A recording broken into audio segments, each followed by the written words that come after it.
It seems like everywhere you turn these days, everyone's talking about DeFi, Yeah. decentralized finance. It's really, It's hard to ignore all the hype.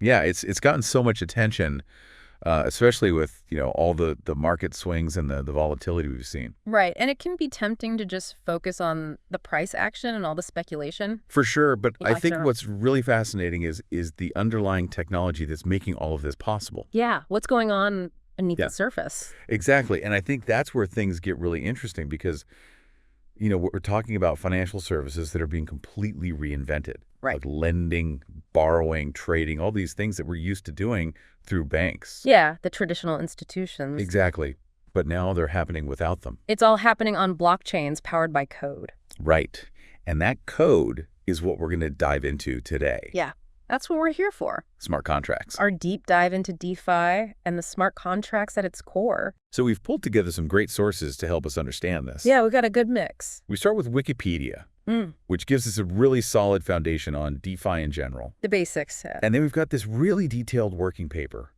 from the European Securities and Markets Authority, or ESMA. Okay, ESMA. And they've actually done some fascinating work categorizing different types of smart contracts. So this will give us a framework to think about them. Exactly, and then we'll get into some more practical stuff. Yeah, some real-world examples. Looking at Binance Academy and Gemini, which have some really clear explanations of things like impermanent loss Oh, yeah, that's a big one. and yield farming, which is another, popular concept in DeFi. And we also found this interesting Reddit discussion that had some great insights. Real people sharing their experiences with providing liquidity to these DeFi protocols. So it's not just theory. Right. We'll see how this all plays out in practice. We'll get the good, the bad, and the ugly. Exactly. So our goal today is to use these sources to really understand the nuts and bolts of DeFi What makes it tick? and to explore some of the potential pitfalls as well. The risks involved, because it's definitely not all sunshine and roses. Not at all. So let's unpack this, starting with those smart contracts at the heart of it all. All right, let's get into it. What exactly makes them so crucial? Well, as Wikipedia explains, DeFi is built on these things called permissionless blockchains. Oh, missionless. And smart contracts are essentially self-executing agreements that live on these blockchains. Self-executing agreements, that's a mouthful. It is, but it's a really powerful concept. So what does that actually mean in practice?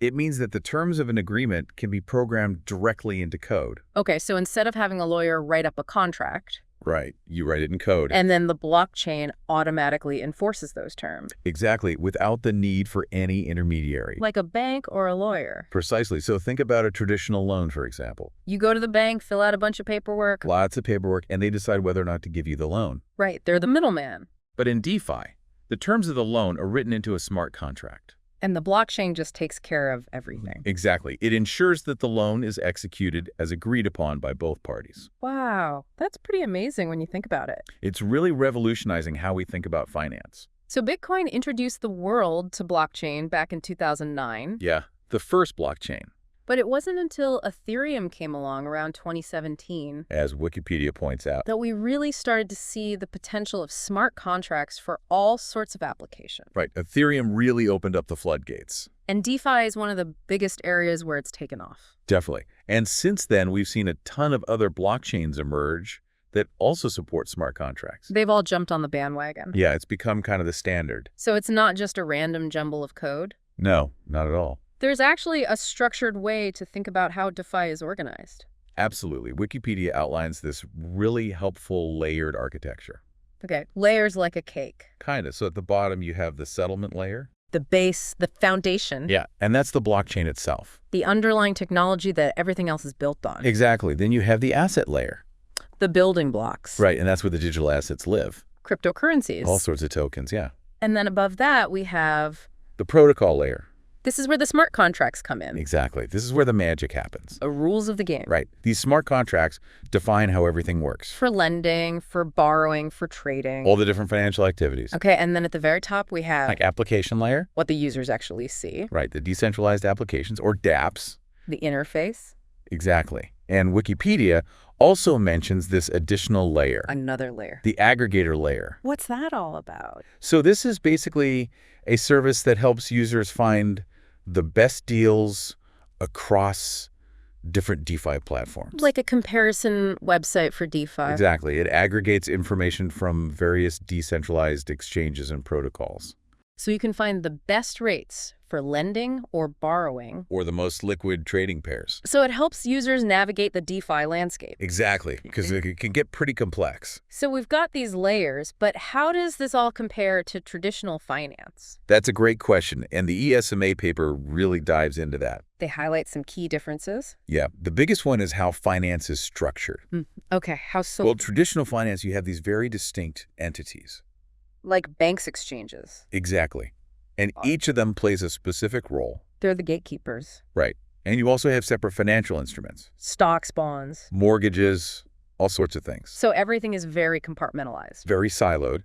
But in DeFi, it's all much more integrated. Everything's intertwined. Exactly as ESMA points out, the smart contracts and the protocols themselves take on the roles of those traditional intermediaries. They're the new gatekeepers. Right, but they're not centralized institutions. They're just code. Code that's executed automatically on the blockchain. So the code itself enforces the rules. That's the beauty of it. Yeah. And the financial instruments. What about them? They become tokens or digital assets that are traded directly between users. On decentralized exchanges. DXs. Okay, so it's much more peer-to-peer. Cutting out the middleman. And in theory, more transparent. Definitely, because everything is recorded on the blockchain. Yet this whole DeFi thing hasn't just appeared overnight. No, it's been a gradual evolution. Wikipedia points to some pretty significant growth in recent years. Yeah, we saw this huge surge in 2021. The total value locked in DeFi reached a peak of $178 billion in November of that year. That's a lot of money. It shows the massive amount of interest and investment that was flowing into DeFi. And Wikipedia also mentions that it's subsequently dropped. So things have cooled down a bit. Well, the market has been volatile in general. Crypto winter and all that. Exactly. But what's interesting is that even with the price fluctuations, the level of developer activity and innovation in DeFi remains really high. People are still... Oh yeah, there's a lot of excitement and new ideas popping up all the time. And it's not just individual developers tinkering around. No, Wikipedia also mentions the increasing involvement of venture capital in DeFi projects. So big money is betting on DeFi's future. It seems so, and that suggests that there's a lot of belief in its potential. Yeah, and Wikipedia even brings in the economist's perspective on all of this. Oh?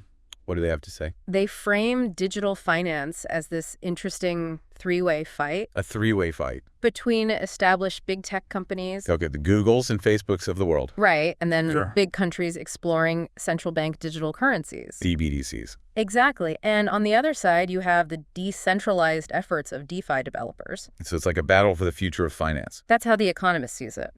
Interesting, and the ESMA paper gives us another way to look at this growth. By looking at the actual deployment of smart contracts over time. Exactly. They've tracked this data, and they've identified two major periods of increased activity. Okay, two waves of development. Right, one around 2017, 2018. Which coincides with the rise of Ethereum and the early days of DeFi. Exactly. And then a much more significant one between 2021 and 2023. The DeFi boom. Right. And what's interesting is that ESMA observed that these surges in development activity coincided with increases in the price of Ethereum. So when the market is hot, There's more incentive to build. makes sense. More people are paying attention and there's more money flowing into the space. Exactly. And the ESMA paper also highlights that the types of smart contracts being deployed changed between these two periods. Okay, so the DeFi landscape itself was evolving. Exactly. Their analysis suggests that the first wave of development was largely driven by initial coin offerings, or ICOs. Remember those? Yeah, they were all the rage back then. A way for projects to raise funds. And the dominant type of smart contract during that period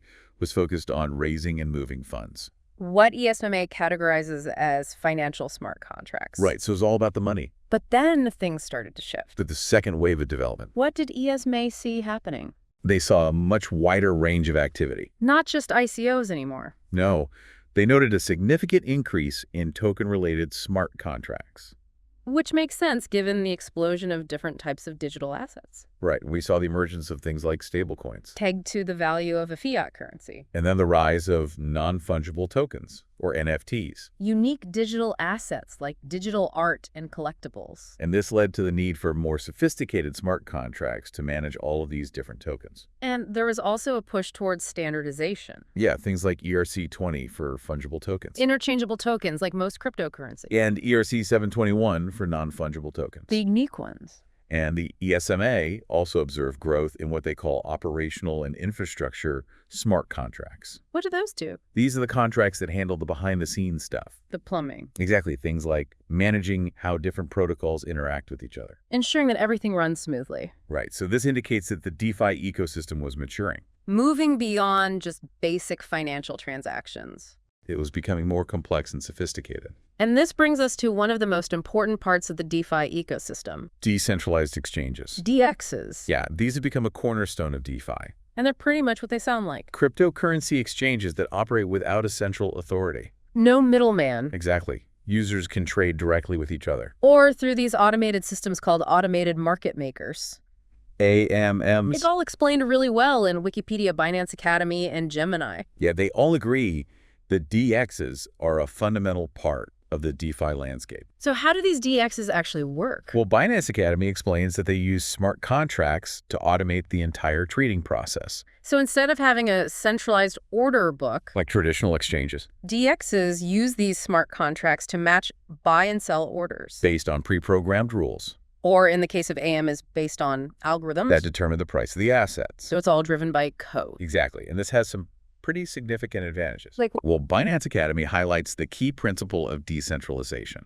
Which is at the heart of DeFi.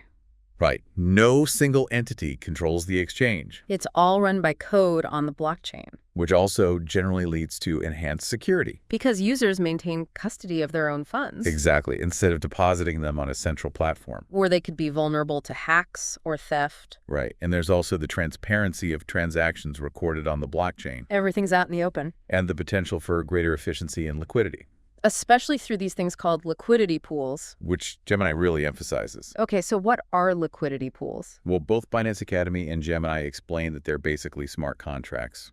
Here we go again with the smart contracts. They're everywhere. So these smart contracts hold pairs of different crypto assets. Right. So you might have a pool with Ethereum and USDC, for example, And users can swap between these assets directly within the pool. without having to go through a traditional order book. And the automated market maker part The AM. refers to the algorithms that govern these pools. Exactly. Gemini explains that these algorithms automatically adjust the price ratio of the two assets. Based on the trading activity. So if more people are buying Ethereum, the price of Ethereum relative to USDC will go up. And vice versa. Right. The algorithm constantly rebalances the pool to maintain a certain ratio. So it's all designed to keep the trading smooth and efficient. That's the goal. But where do the assets in these liquidity pools come from in the first place? That's a good question. Well, that's where liquidity providers or LPs come in. Okay, LPs. And both Binance Academy and Gemini explain that these are users who deposit their own tokens into the pools. So they're the ones providing the liquidity. Exactly. They're the ones making it possible for others to trade. And they get rewarded for doing so. They earn a portion of the trading fees generated by the pool. Sounds like a pretty good deal. It can be, but there are also risks involved. Which we hinted at earlier. Right. And the Reddit discussion we looked at, along with information from our other sources. Makes it clear that there are definitely some things to be aware of. Yeah, there's no such thing as a free lunch. So let's talk about some of the risks, starting with the basics. All right. What does Wikipedia have to say? Well, right off the bat, they mention coding errors in the smart contracts themselves. That's always a concern with software. And because everything in DeFi is governed by code, Any flaw can be exploited, leading to hacks or loss of funds. which unfortunately we've seen happen. Yeah, there have been some pretty high-profile DeFi hacks. And Binance Academy and Gemini both reinforce this point. They emphasize that the security of the smart contracts is crucial. Because as these contracts become more complex and interconnected, The potential for hidden bugs or vulnerabilities increases. it becomes harder to audit and ensure that they're completely secure, And Wikipedia also brings up the issue of front-running attacks. which are kind of unique to the transparent nature of public blockchains. Explain that one. So because pending transactions are visible on the blockchain, Everyone can see what's coming. someone with technical skills could see a large trade about to happen. Like someone buying a huge amount of a particular token. Right. And they could then execute their own trade just before it. To profit from the anticipated price movement. Essentially, they're jumping in line ahead of the big trader. And taking advantage of the price impact. Exactly. And to try to mitigate this, some DeFi platforms offer what's called slippage tolerance. Okay, slippage tolerance. It's a way for users to set a limit on how much the price can move against them during a transaction. So if the price slips too much, The transaction will be canceled. to protect the user from excessive losses. But it's not a foolproof solution. And Wikipedia also draws an interesting parallel between the current DeFi landscape and the ICO boom of 2017. That was a wild time. A lot of hype and a lot of scams. And there's a concern that some of the same dynamics are at play in DeFi, Because the complexity of these platforms can be overwhelming for newcomers. especially those who are new to crypto in general. And unlike traditional financial institutions, There's often no customer support to turn to if things go wrong, you're kind of on your own. which makes inexperienced investors particularly vulnerable. To scams or just making costly mistakes? And Gemini also highlights a very real risk in DeFi. Rug pulls. Yeah, unfortunately, we've seen instances where DeFi projects gain traction, They attract a lot of investment, and then the creators just disappear with the funds. leaving investors holding worthless tokens. It's a classic bait and switch. And it highlights the importance of due diligence. Absolutely. You really need to research the projects you're investing in. Don't just blindly follow the hype. And then there's impermanent loss, Another big one. which both Binance Academy and Gemini explain in detail. This is something that anyone considering becoming a liquidity provider needs to understand. Definitely, because it can have a significant impact on your returns. So what is impermanent loss in a nutshell? It's the risk that the value of the tokens you've deposited in a liquidity pool can decrease compared to what they would be worth if you had just held on to them. So you could actually lose money even if the price of the tokens goes up. This sounds counterintuitive. It is, but the key is that the ratio of the two assets in the pool is constantly changing. Based on trading activity. As that ratio shifts, The amount of each token you hold in the pool changes as well. and if the price of one token goes up significantly relative to the other, You could end up with less of that token than you originally deposited. even though the overall value of your holdings might have increased, The term impermanent is a bit misleading, because it suggests that the loss is temporary. but it's not realized until you withdraw your funds from the pool. And it can definitely eat into your profits, Binance Academy even provides some examples. showing how different percentage price changes can lead to specific levels of impermanent loss. So it's not just a theoretical risk, it's something that can actually happen. And the Reddit discussion we looked at shows that some users have been caught off guard by this. They didn't fully understand the risks. And they ended up losing money. It's a good reminder to always do your research. And the ESMA paper also raises some important points about broader risks in DeFi. Beyond just the individual protocols. Right. They highlight how the composability of DeFi can actually create systemic risks. Composability, what's that? It's the fact that different DeFi protocols can easily interact with each other, They can build on top of each other. which is great for innovation. It allows for the creation of all sorts of new and interesting financial products, But it also means that there's a lot of interconnectedness. which can increase the risk of contagion.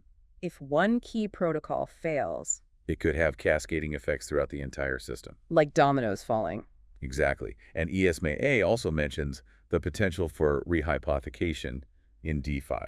Rehypothecation, that's another mouthful. Yeah, it's basically where assets that are already being used as collateral in one DeFi activity, Can be pledged as collateral in another, which can amplify concentration risks. because the same assets are being used multiple times. And unlike traditional finance, there's often no centralized oversight to prevent this. Which brings us to the big elephant in the room. Regulation. The ESMA paper really emphasizes the difficulties in regulating DeFi. Yeah, the challenge. Because of its decentralized and borderless nature, There's no central authority to go after, and the principle of code is law. which is often cited in the crypto community. Poses some interesting legal questions, And the pseudonymity of many developers. makes it even harder to hold people accountable.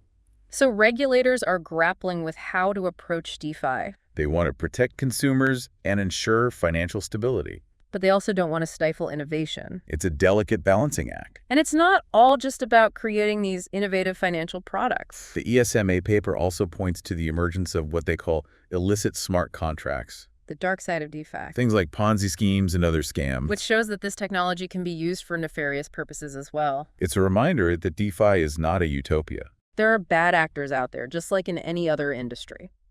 So it's important to be aware of the risks. And to do your research before investing in any DeFi project. Absolutely. And that brings us back to the ESMA working paper's efforts to categorize smart contracts. They're trying to bring some order to this chaotic landscape. Exactly. They use a technique called topic modeling. To analyze a large number of smart contracts on the Ethereum blockchain, looking for patterns and similarities in the code. And through this analysis, they were able to identify 5 major categories 5 main types of smart contracts that are prevalent in the DeFi ecosystem. Okay, let's break those down. Starting with the first category. Financial smart contracts. As the name suggests, these are the contracts that handle the core financial functions. Like lending and borrowing. Exactly. And platforms for ICOs. Raising funds for new projects. And decentralized autonomous organizations, or DAOs. Which are basically organizations that are run by code instead of people. Right. And they also include things like mechanisms for airdropping tokens. Giving away free tokens. And insurance protocols. DeFi insurance. And then, of course, the smart contracts that underpin AMMs and DX pools. The heart of decentralized trading. And interestingly, ESMA also includes less savory applications in this category. Like Ponzi schemes and lotteries. Because they also involve pooling and distributing funds. So it's a broad category. Encompassing all sorts of financial activities. And the second category? Operational smart contracts. These are the behind-the-scenes contracts. The unsung heroes of DeFi. ESMA describes them as contracts that facilitate the functioning of other smart contracts. They're like the tools and utilities that keep the system running smoothly. Okay, give me an example. Well, they might host libraries of code that other smart contracts can call upon. So instead of every contract having to include all the code it needs, it could just reference these shared libraries. Which makes the code more efficient and manageable. Exactly. And they also play a role in optimizing how resources are used. And in handling errors. Making sure that if something goes wrong, yeah, it doesn't bring down the whole system. So they're essential for the stability and scalability of DeFi. Absolutely. All right, and the third category. Token smart contracts. These are all about managing digital tokens. Creating them, issuing them, tracking them. And ESMA specifically connects this to the ERC standards on Ethereum. The most widely used token standards. So ERC-20 for fungible tokens. The interchangeable ones like Bitcoin or Ether. And ERC-721 for non-fungible tokens. And NFTs. Unique ones. So these token smart contracts define the rules and functionalities for all these different digital assets. Okay, in the fourth category. Wallet smart contracts. These are focused on the user experience. Exactly. They handle how users interact with the blockchain and manage their accounts. So things like managing transaction fees. Keeping track of balances. Controlling access to funds. Yeah, and setting permissions. So they're like the interface between users and the blockchain. Exactly. They try to simplify the user experience. And make it easier for people to manage their digital assets. And then finally, we have the fifth category. Infrastructure smart contracts. These are the low-level contracts that handle the nitty-gritty details. The plumbing of the system. Exactly. They deal with manipulating and processing data. Things like working with strings of text. Boolean values. Digital signature. Encoding and decoding information. Managing memory usage. And handling transaction payloads. These are the essential building blocks that allow different parts of the DeFi ecosystem to communicate and work together. They're crucial for interoperability and scalability. Making sure that everything runs smoothly and efficiently. And what's really interesting is that by tracking the prevalence of these different categories of smart contracts over time, we can see how the DeFi space is evolving. The ESMA paper does this by analyzing the deployment rates between 2017 and 2023. And what did they find? They found that the initial focus was heavily on financial contracts. Likely driven by the ICO boom. But the subsequent period saw significant growth in token operational and infrastructure contracts. Reflecting the broader development and diversification of the DeFi ecosystem. It's like looking at the blueprints of a city to see how it's grown and changed over time. So DeFi is not just about the money anymore. It's about building out a more comprehensive and robust decentralized financial system. With all the tools and infrastructure necessary to support a wide range of financial activities. And that brings us to our concluding thoughts. What have we learned today? Well, we've explored how DeFi presents this really novel approach to financial services. Built from the ground up on smart contracts. And it offers some potential advantages. Like decentralization and increased accessibility. Through platforms like DXs. And opportunities to earn through yield farming. But we've also highlighted the considerable risks. security vulnerabilities in the code, The potential for financial losses like impermanent loss, and the overall complexity of navigating this rapidly evolving landscape, which is often unregulated. and the work being done by organizations like ESMA To categorize and understand these smart contracts, is a crucial step towards gaining better insights into DeFi. which is essential for addressing concerns around investor protection and financial stability. So here's a question for you to consider. What do you think? Given the immense innovative potential of DeFi, Alongside its very real risks, how do you envision it shaping the future of finance? it's a question worth pondering And what role do you believe regulations should play? in guiding its development. We encourage you to delve deeper into the concepts we've discussed today, And really consider the implications, both for your own financial future. and for the wider world. Thanks for joining us on this deep dive into DeFi and smart contracts. It's been a pleasure.